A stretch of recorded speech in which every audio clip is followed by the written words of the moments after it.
Right now, this morning, though, I'm just trying to I just want to dig in to what the Trump people, their claims, and let's say that's only 5% of the story. It still is 5% of the story, and that's why I'm asking you that question.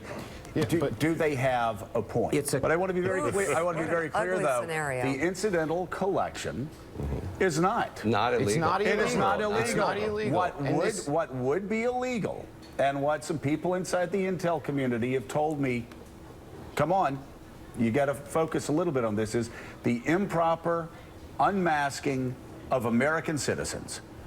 It could be a real problem. And in Flint's case, that happened. And that is true. Right. And in Flint, that is true. There is no doubt. If Flynn were not as loathed as Flynn was loathed, and this happened to somebody else, let's say it happened to Colin Powell, Washington would be on fire right now, and charges would be dropped. And we have to look at that as reporters. The unmasking and also the leaking of this information also. Those are problems. Fair, but remember the 95-5 ratio in terms. I do, but here's my point. Nobody's looking at the 5%. We're all looking at the 95%. We have to look at the whole story. Yeah, we're not looking at the whole story. Michael. The 5%. I want everybody to remember this morning, as the Cheeto dust is flying in the basements of their mother's basement as they sit in underwear with their stomach going over. I want you guys to understand again that it's a 95-5 issue.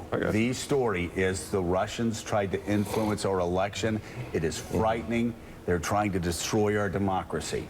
But that does not give us a free pass to ignore what happened in 5% of the story just because we don't like the principals who get caught up by improper activity from people who, let's face it, most of the people in the media like and admire. That's what I'm saying. Okay. All right. That is what a newspaper ombudsman should do.